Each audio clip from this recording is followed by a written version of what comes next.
Let's go, Angie. You ready to get your pump on? I'm ready. I'm Sergeant Angie Tetley. And I'm Constable Brennan Martin. Usually, you'll find us at recruiting events for the Calgary Police Service. Like Run with a Recruiter, 49. Between the two of us, we have over 40 years policing experience. Over the course of both of our careers, we've met so many amazing coppers. We want to share their experiences, learn from their challenges and difficult moments, and of course, celebrate their successes. We're going to hear about real calls and investigations and the impact that they've had on the community and our members. We're also going to explore what led them to policing and get some behind-the-scenes information on the sometimes hilarious and sometimes heartbreaking and traumatic stories that happen every day in our amazing city. Please join us while we find out why members of the Calgary Police Service have been called to serve. Woo! I'm fired up. Let's get this going. Brother. My brother? I was so afraid. You took a huge breath there. I didn't know if you were going to scream at us. I didn't know what was about to happen. I was bracing for that's impact actually there, so. That's very intuitive, Ange, because as usual, I'm not quite sure what I'm going to say, but I don't want to give you the angry eyebrows. Oh, well, at least you guys have eyebrows, so I can't really. Nobody really knows what expressions I have, so. And you're so like, okay. I know that. Anyways, intro, our So, friend. Constable Javidan Safari, current member in District 1, been on the road or in patrol since 2020. You started recruit classes in March 2020. Yep. And I remember actually meeting you or seeing you in District 1 when you first started. Like, you're a big dude. But like the smile on your face is like, it's there every single day. And when Ange and I were discussing this podcast and people that we want to have come out, it's really important to us that we get some of the membership that's currently in patrol. There's many more that we're going to be seeking out, but you came to my mind right away. You're a super hard worker, super positive guy. Like you do so much for the CPS that the CPS doesn't know about and that the world out there that doesn't know about, and we're excited to celebrate you. And we're going to get started. But before we do, age 34, you hit patrol in District 1 in 2020, October 2020, right? End of September. End of September. Yeah. And you've done a bunch of time there, and you've earned a spot now on the District 1 Community Engagement Response Team. Yep. And their mandate is to deal with the social disorder in East Village. Yep. So that's a brand new team, right? We call it the CERT team. Yeah, it's right? brand new, So what's that like? Like just starting off, what you're doing right now, it's brand new. So right now, I'm actually one of the encampment guys on the Community Engagement Response Team.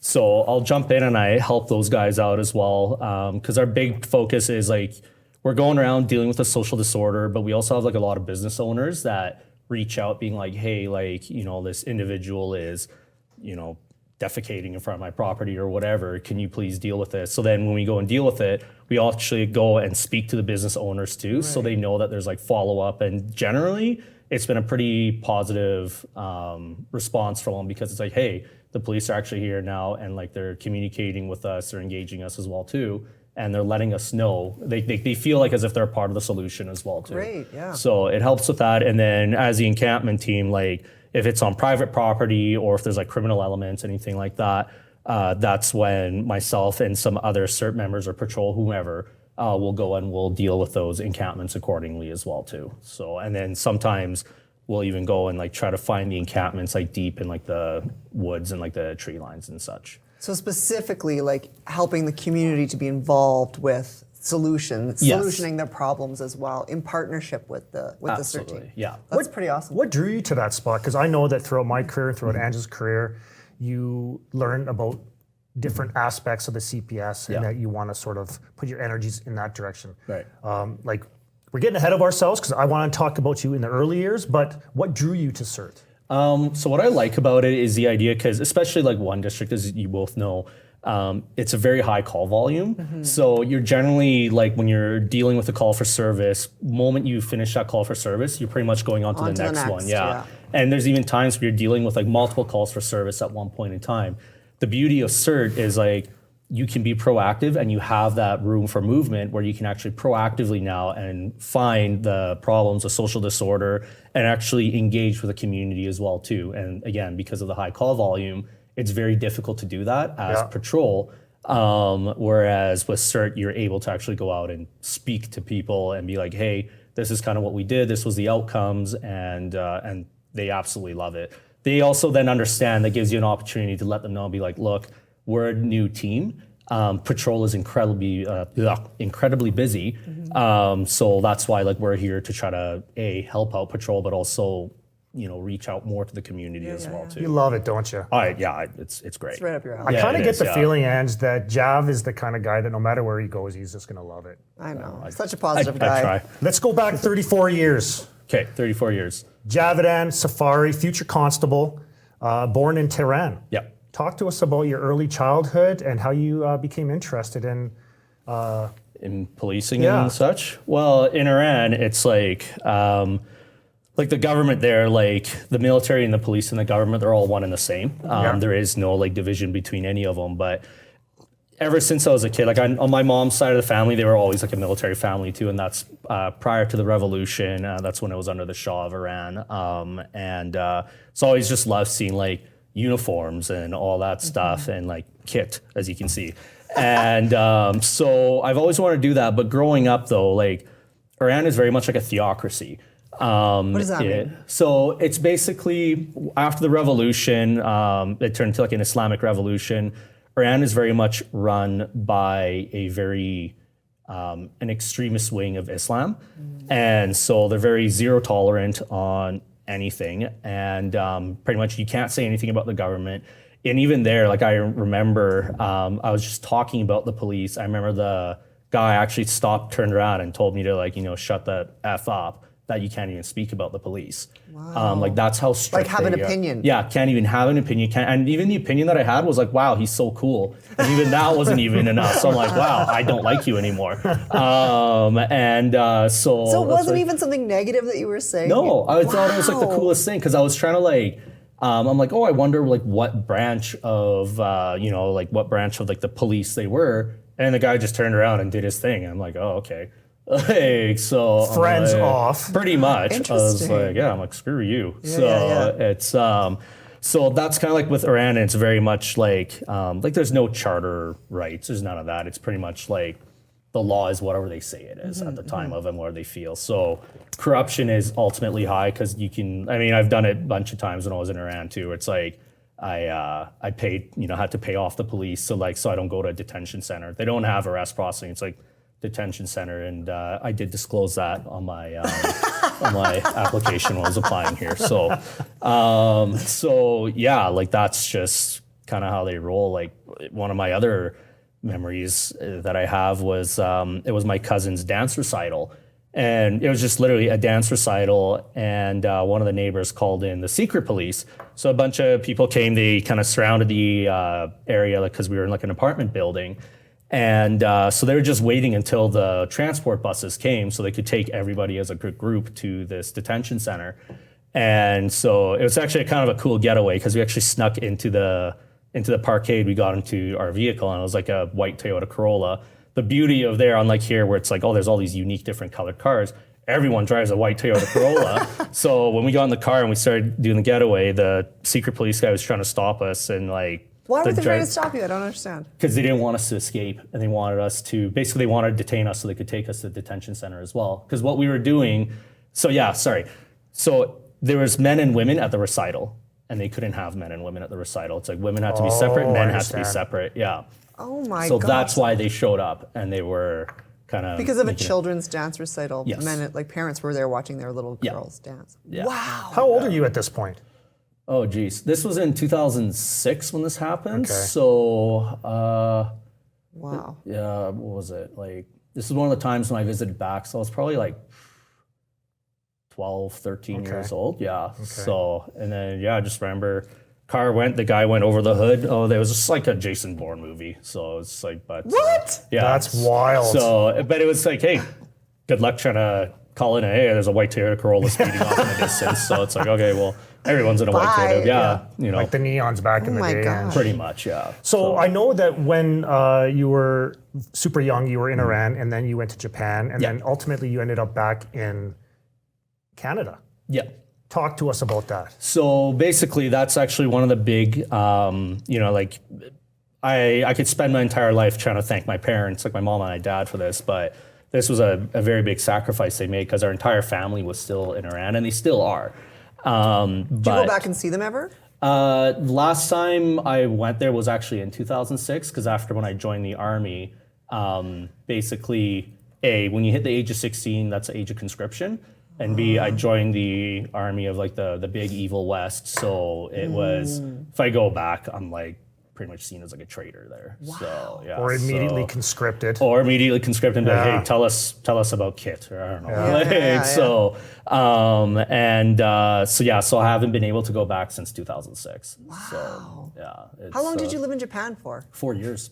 And you were a little kid. Yeah, we were a little kid. So I still have like fond memories of Japan. It's a beautiful place. Yeah, it is. It's absolutely gorgeous. Perfectly clean too. It is. Yeah, I was like, you can eat food off the ground, and it's incredibly sanitary. So, Wow. and so that was kind of like where my parents realized it's like, hey, like, you know what, like we want a better life for our kids, like for myself and my sister.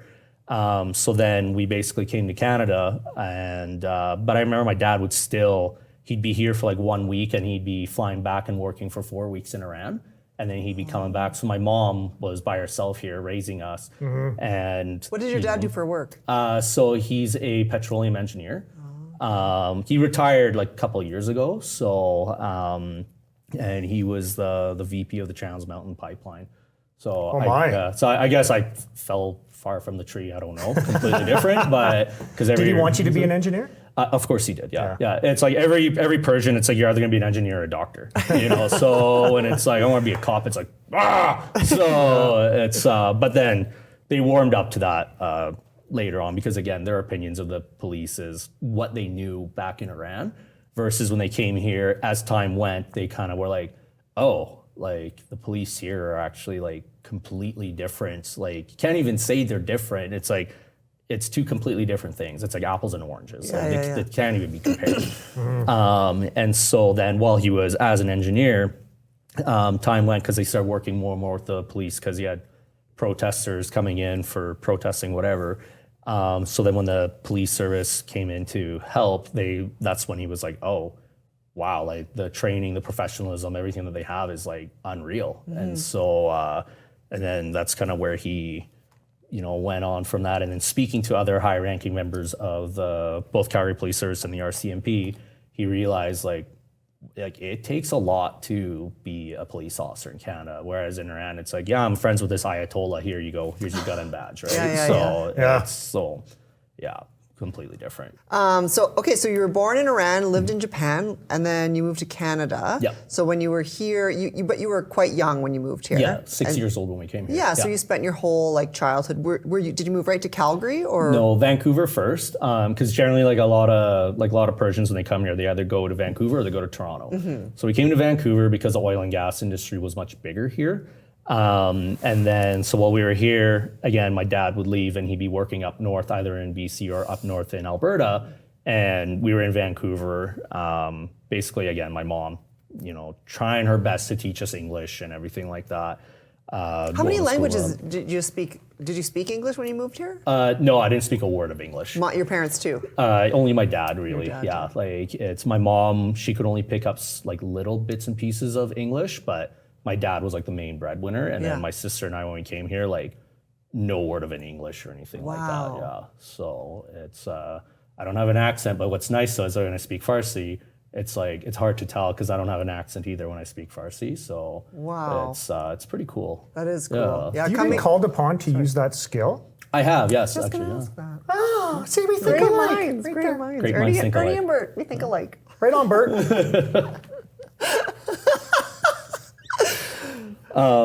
So it's happened a good amount of times where people are like, hey, like, can you translate what this individual is saying? Yeah. Kind of like what's going on, because I can speak Farsi, Dari, and Tajik as well too. So people from Afghanistan as well, like I can speak, because they speak Dari and Pashtun, so I can speak Dari. And so I can like help translate with that as well, because we do have a pretty decent population of Afghanis here in Calgary. Yeah, as well. it's so helpful to us as an organization when people come Yeah. and join the police when they have those multiple languages, right? Absolutely, Like obviously, the majority of our calls are in English for Yeah. sure, so it's really important to have that high level of communication in English. But when we're in those like emergency, traumatic situations, when we have someone that can de-escalate by speaking in that person's language, whether they're a victim, offender, whatever, it's so helpful and important to us. It makes us a better organization for having that, for sure. And to have that many, like that just goes to show how smart you are. We've talked to a lot of people on the job that have a variety of different languages. And it just speaks to one of the big advantages for Calgary, because the culture here is amazing. And to have members from essentially all over the world that can speak multiple languages, it adds to us as an organization for the service that we can provide. And it just makes things a lot more exciting for the new member that's coming in, especially if you're brand new, because all we want to do is contribute, right?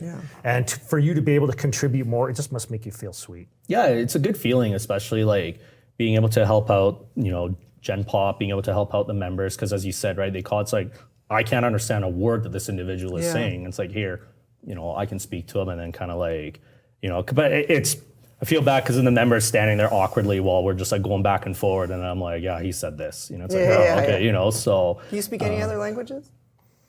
The only other language I know how to speak is what presses her buttons. No, fair enough. I can speak redneck pretty good.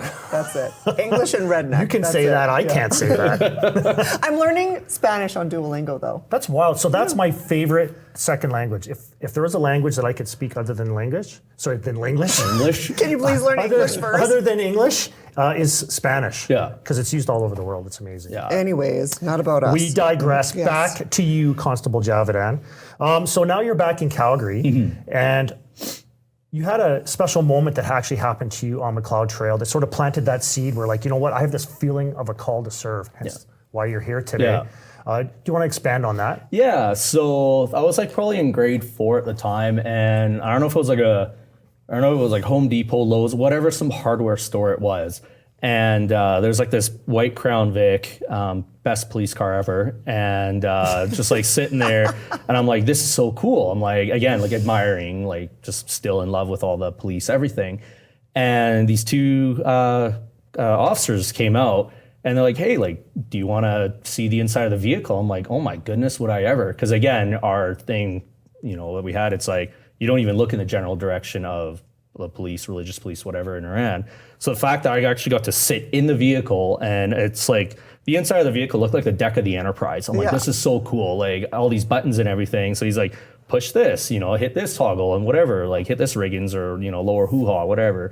And it was the coolest thing, like hearing like the sirens going off and all that. And that to me, like it really imprinted on me, because I'm like, how awesome was that to be able to, like, you know, I guess basically I'm like, I want to be able to do that when I grow up for someone else, right? Because like that was like just such a cool experience. And then I'm like, for others to be able to have a similar experience. So how old were you when this happened? Oh geez, grade 4. So I was probably like, I don't know how old I was in grade 4. 8, 9? Yeah, around there, yeah. Okay, so that's right around the time when you got on the job, eh? Just saying. Hey? Yeah, about that time. About that 5 time. years in one district you had at the time, or how does that work? Sorry, back to you, Jeff. No, sorry about. Did you go to school? Were you in university or anything like that? Yeah, so like basically went through all of school and everything, and then went to university, and then but I took a bit of a break during my high school and going to university, because I'm like, I don't want to be an engineer. My dad. Is that what you were taking in university? Was engineering? Yeah, like I went to like take engineering, and I took like a bunch of other courses. It was like, you know, geology, what was it, like interior design. Oh man, like your tone is just like seething mad right now. I was like, I was just trying to be like, what do I want to do? Because, you know, and you know, went to, was it astronomy even, like women's studies, all that. I was like, okay. Rocks for jocks. Holy moly. So I'm like, none of this like actually interests me. I'm like, yeah, like I learned a lot, but still it never interested me. And so it's just kind of like, you know what, like maybe I want to be, you know, like I want to work myself and build myself to being like a police officer. But still then, like again, my dad, because he still hadn't had enough interactions with the police. So he's like, no, like, you know, he's like, what is your, because he would even like say it like in a mocking way. I'm not speaking ill of my father at all. He's like, oh, what, you think you can't not go to school, get an education, you're just gonna go be a cop? And I'm like, yeah, you don't know me, Dad. Like, so. Except you met the wicked rad, awesome Staff Sergeant Matty Gow, now Staff Sergeant Matty Gow, at an auto show. I did. Talk to us about that and what happened after that. So this is a bit of like a longer story. I'll try to like shorten it down, but basically I was in grade 7, September 11th happened. Not the best time to be a brown dude. And back then I still had hair, so you're like, oh, you look like really brown. Like now people have no idea where I'm from. They just know I'm not white, to put it plainly. And so then I was just kind of like, well, there's a lot of, how should I say it? Like, people just, they weren't a fan, right? So there's like a lot of animosity, if you will, towards the population. And so I'm like, well, I was pretty hell-bent on proving like, well, we're not all the same. It's like we moved here to Canada for a better life. We shouldn't be treated similarly to those individuals overseas. So and then I was like 15 at the time when I got older. So this was probably in grade. So experiencing some pretty extreme racism. Yes. Yeah. Some very, very extreme. And so then in grade, it was in grade 11, I went to an auto show. So then when I went to this auto show, I saw like this big green army truck and a big green dude wearing, next to this army truck. Matty ain't little. No, he's not. No, Actually, he's probably about the same size as you. He's still 6 foot tall to me. I think he actually is 6 feet tall. So I don't know. He's a big man. He is a very big man. Very nice man, but very big man. Yeah. One day I aspire to be the same size as him. So so I started speaking to him and like awesome man. He was a master corporal at the time, and so I got to go sit up in the turret, like spin the turret around, and he had like the C6 machine gun up there. I'm like, this is the coolest thing ever. And so he's like, well, why don't you think about joining? So I was like, you know what? I was like, I think that's awesome. And what better way, right, to show like, hey, like I'm, it's like I'm willing to push forward and be like, no, like we're not all the same. So basically then I went to my parents and I'm like, hey, I want to join. And they're like, yeah, the hell you are. I was like, no. I was like, I really want to join. I think this is cool. And then I pulled the card. I'm like, for my 16th birthday, I want you to sign these papers so I can join the Army. So they reluctantly did. The reserves? The reserves, yeah. And so then I remember too, when I was going through the process, Staff Gal, he came in the G-Wagon and he picked me up. And I was just like, this is so awesome. Like, sitting in this vehicle and like driving to the Harry Hayes building to do all the exams and everything like that. So were you in the turret all the way there? No, I wish. Yeah, I wish. I was like, it's, but still I got to sit in the, the front passenger seat. He's telling me, he's like, yeah, that's where the crew commander sits and all that kind of stuff. I'm like, this is so cool. Yeah.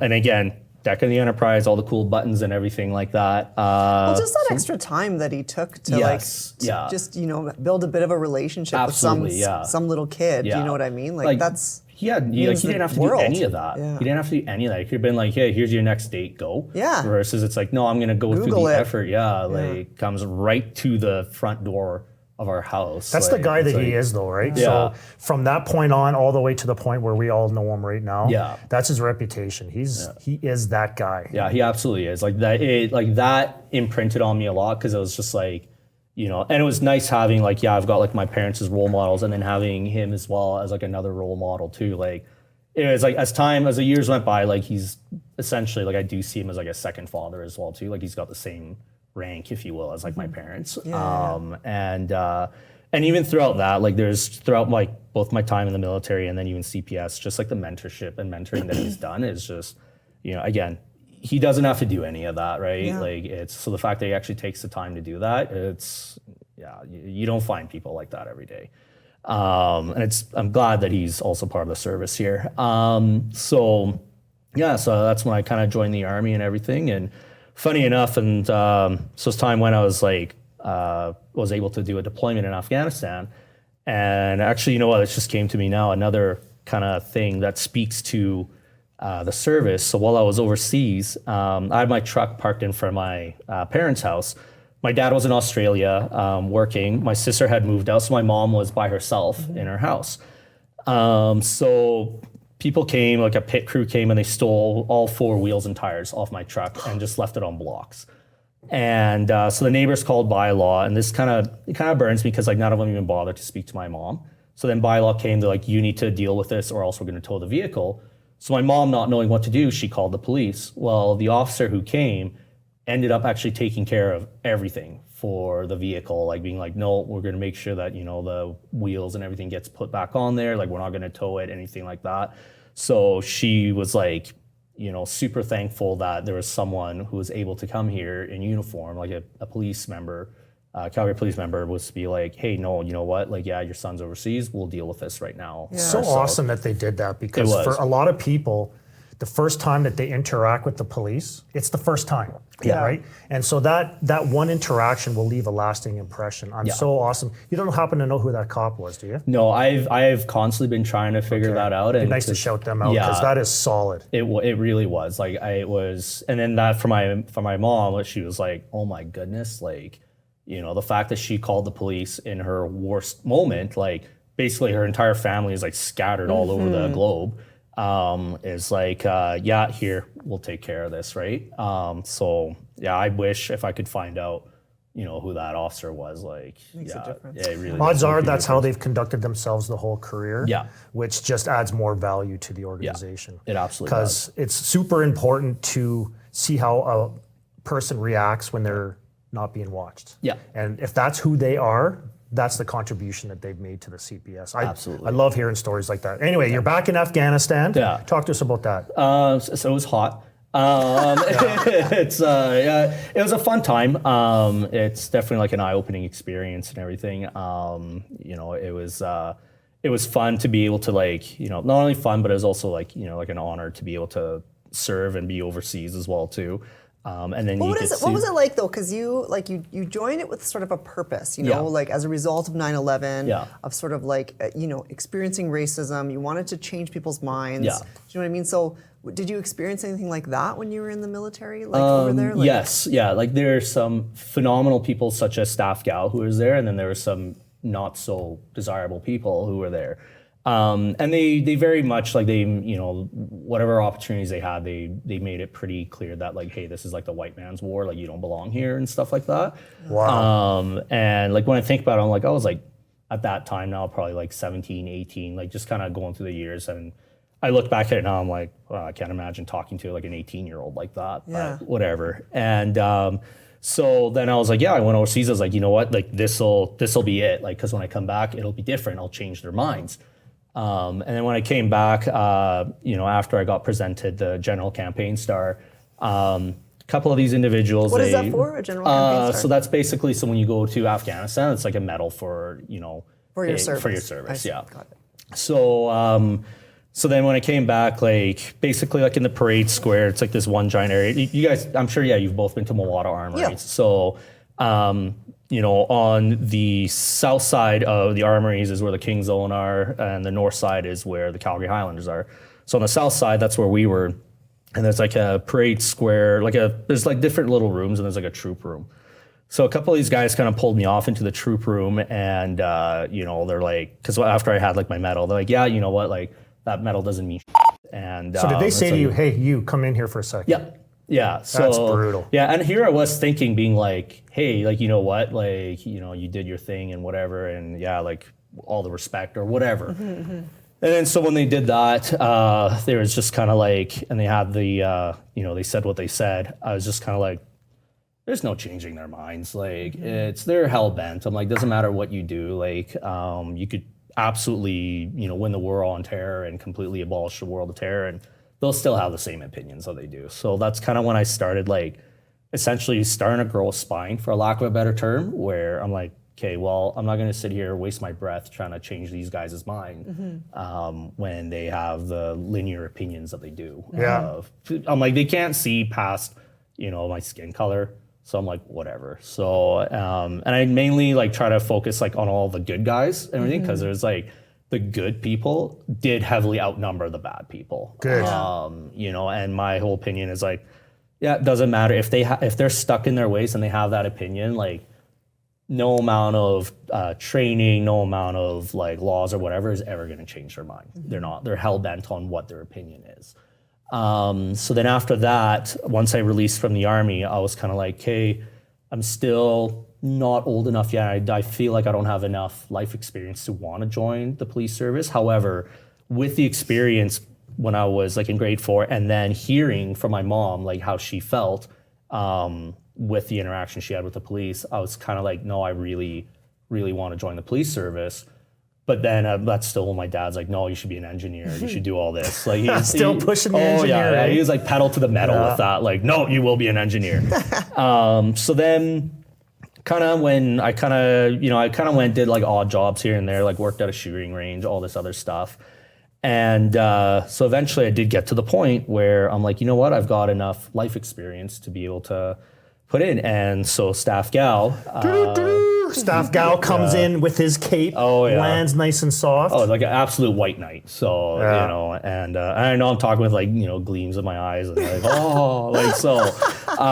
But yeah, he was very encouraging to apply to the police service. Because for a bit there too, I was like, well, do I actually have what it takes? And it was very encouraging hearing someone like him being like, yeah, you absolutely do.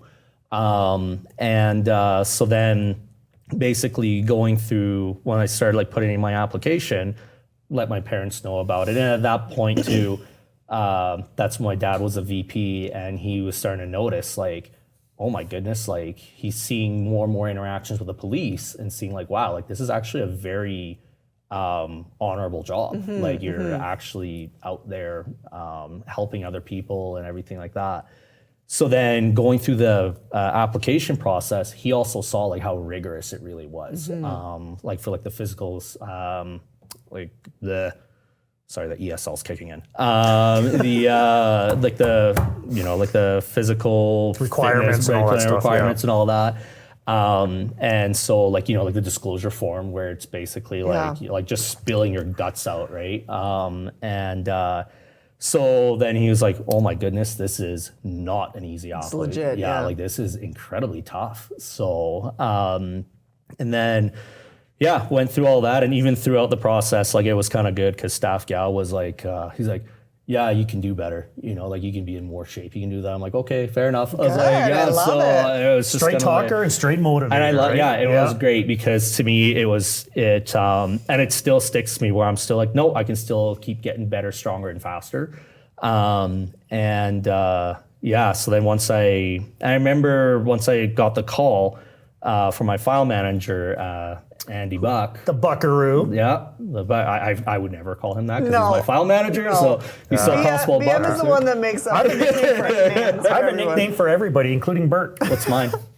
Oh, I have to wait for that. I'm not sure yet because you're too awesome. So I have to go. Anyways, he's got something. Oh, fair. Well, I've been called GI Jav and Iron Sheik. So Iron Sheik, I like I that. like GI Jab, but I got to come up with my own. It has to be organic in the moment. fair enough. So, Hey, Bert. and so I remember when I was going through classes, you know, he was saying like, yeah, classes is going to be tough. It'll be fun, but it'll be tough. You're going to meet some of like, you know, the best friends that you're ever going to make.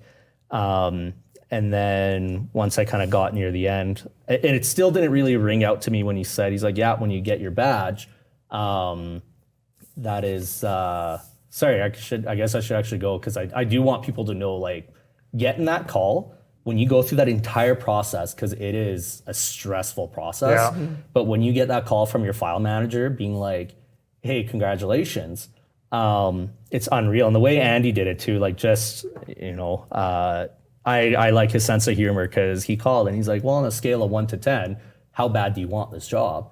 Those file managers just mess with people. So I was like 11, and he's like, well, you know, congratulations, you know, you got the offer. So I just started like doing like a high pitched squeal, like like that, and so he's like on the other side of the phone, he's like, hello, like he's like, I need you to say something so I know you're still alive.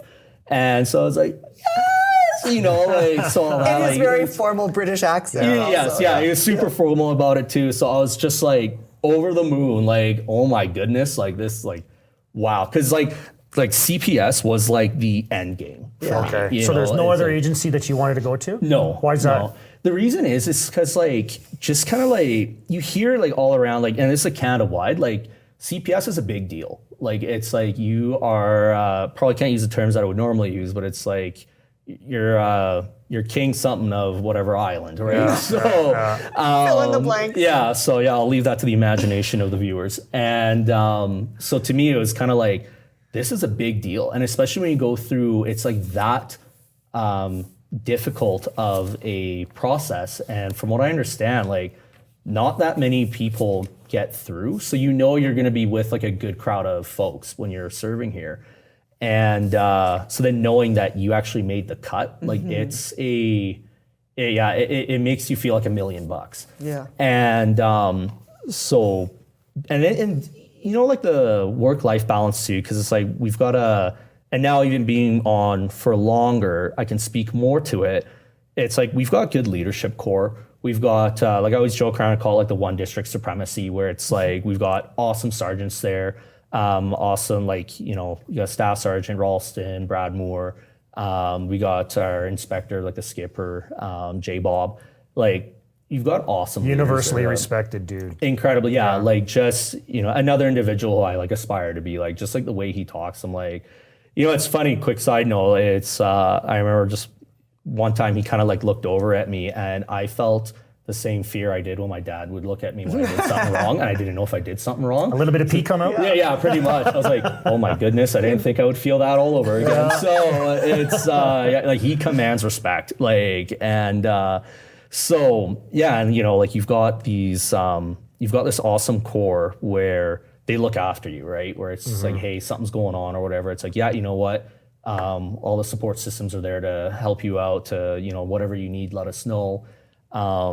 Yeah, like I can't speak highly enough of it. And then like we're like 30 minutes away from the mountains. You know, so on your days off, it's like, cool, I can go to the mountains, I can go to Sunshine, I can go to wherever. Like Calgary advantage. How fast do you drive? Like 30 minutes to the mountains? Like that's a bit. Let's say, Can't ask us. yeah, it's like, where's this an interrogate? Do I need a Do I need to call Lawyer up, lawyer up.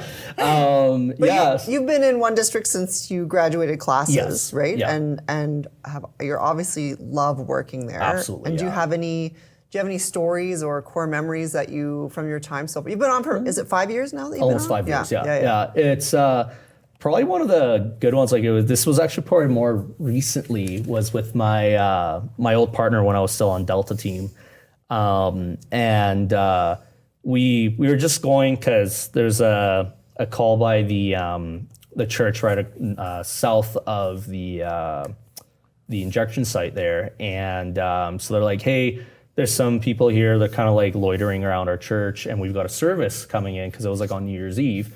Could you guys please come, you know, kind of move them along? Yeah, absolutely. So we went there, and then this call came in where it's just like a disturbance call. A neighbor from like an apartment building off of 15 Ave and 5th Street called it in saying like, hey, we can hear someone screaming and shouting with another, like a male in there. So we're like, okay, like we'll go. So we went there, went up to like the second floor, and as we're on the second floor, like this super sketchy guy is like walking by us, and we're like, okay, this is not normal, right? And so we're like, hey man, like we just want to have a quick talk. Immediately incriminated himself, and he's like, it wasn't me, I didn't do anything, and all that. And it was like, all right. I was like, so, you know, we're like, no, okay, like, well, now we definitely want to have a conversation with you. Well, Now we really want to talk. Yeah, now we really want to talk, right? And it's like, so then at that moment, he just bolted. And so we got on a foot chase. We were on the second floor, and we were like running down the fire exit. So we're running down there too. I'm like chasing after him, calling it in over the radio. And I remember like, as I'm running down the stairs, I had to break my fall because I'm like, I'm too heavy right now to stop. And so I got like burns on my forearms, like from the thing. Yeah, so I was like, So I'm still chasing him. And my partner's like right on my 6. And he's like 6'2", just like, he's a superhuman. Like, and so then we go out onto the street and we're chasing him. And then we're going southbound on 5th Street.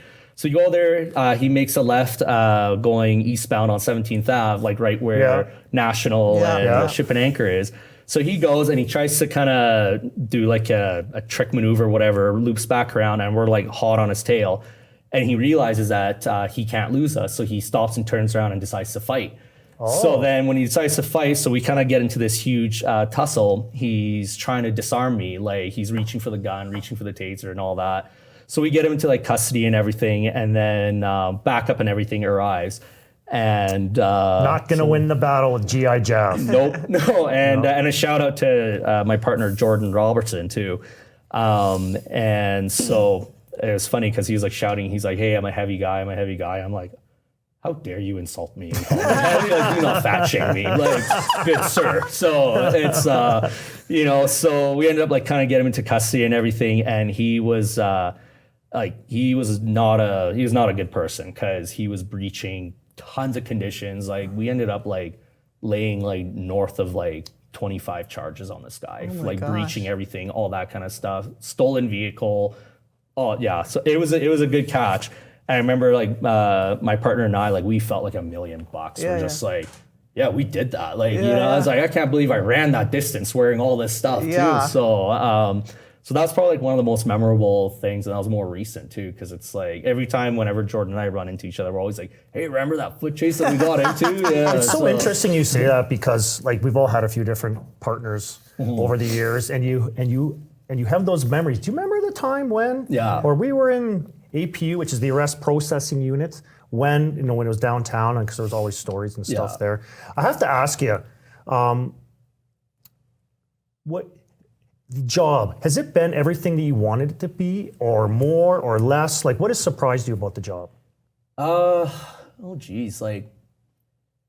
I think like what's surprised me is the stuff that you see, you can't make up. Yeah, that's a good point. Like, it's people always think like, oh, there's no way that would happen, or there's no way. And then like when you actually see it, you're like, what? Like, and so it's like, so now I believe like when the file managers, it's like, look, man, I've seen everything, you're like, you've got 1,000-yard stare, sure, I'll take your word for it. And that's, they've got way more time in than I do. So I'm like, just in like my, 4.5 years or whatever, I'm like, wow, okay, I really know what they mean when they have seen everything. Like, because it's like any wild situation you think of, they have seen it, or story or whatever. I couldn't agree with you more.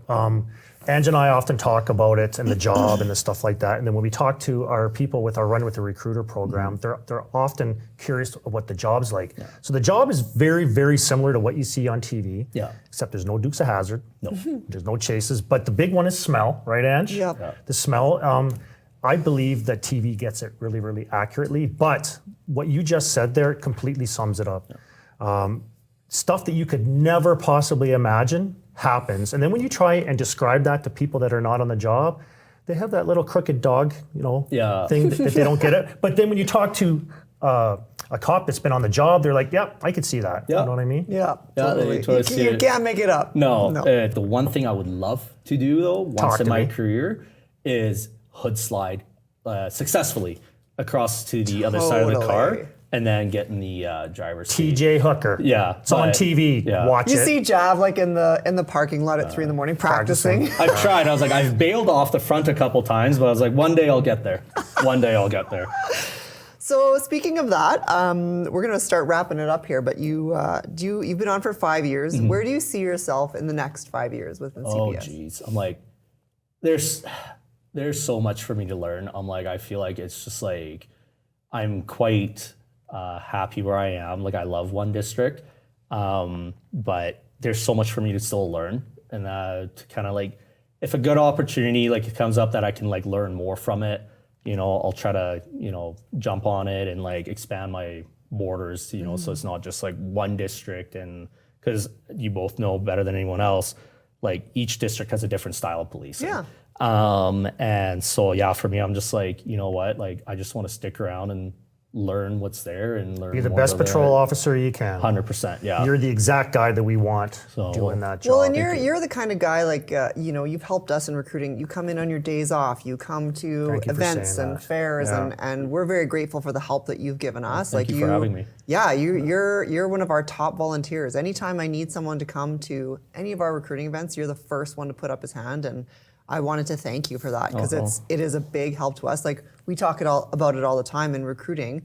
The best people to recruit are the members. Yeah. And so having guys on the street who are, on patrol right now, having those conversations with potential applicants means so much to us. And so thank you so much for being part of our job with recruiting. It makes a difference for us too. I think that's one of the things that really impressed me about you. And because you're a big dude, okay? I am not a big dude, but I had the pleasure of serving with big dudes. Dude, you're such as jacked. You're a yourself. big, large man. But the thing is, from day one, when I saw you downtown, your voice was always over the air. You're always taking the next call, whether it's a good call or a dirty call, right? Always having a smile on your face, whether you're 3 or 4 hours into overtime or you're just showing up first thing in the morning on 06s. Thank you. You're an authentic, positive, hardworking dude. And I'm glad that we had you here today to show what our membership is actually doing out there in patrol, but also to let your bosses know and the people that know you that we really enjoy celebrating you.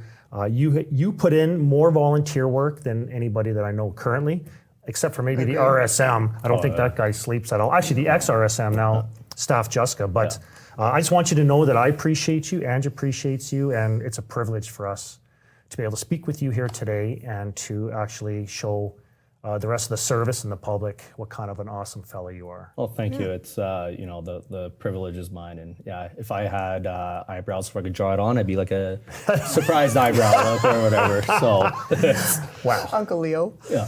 I love Brennan usually asks this question of our guests too at the end of the day or at the end of the show is how do you want to be remembered at CPS when your career is done? I just want if I've made like a good impact on someone's life, the same way that that's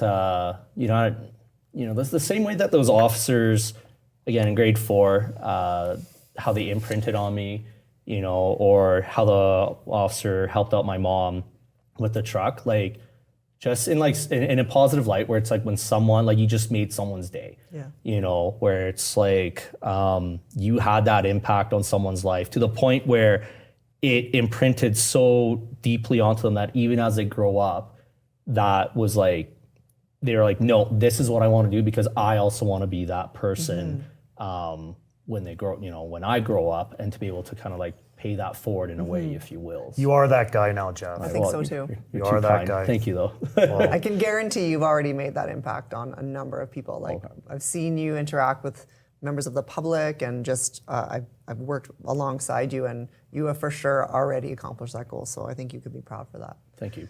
Appreciate that. Thank you. I think that's it. So thank you so much for being here. It was a pleasure having you here, and thank you for sharing your story with us. Oh, thank you. GI Jav, CPS, and Calgary's lucky to have you, brother. Thanks for coming.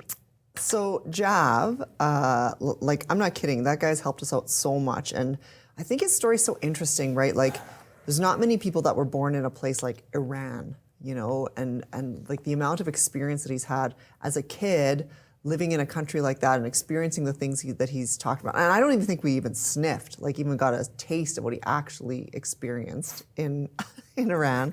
But like now what he does as a police officer in Calgary is just, he's such an incredible guy, and I thought it was a real pleasure to have him here today. He is that guy, and I've watched him when he is not thinking that anybody's watching, either at our events or downtown. He is that guy.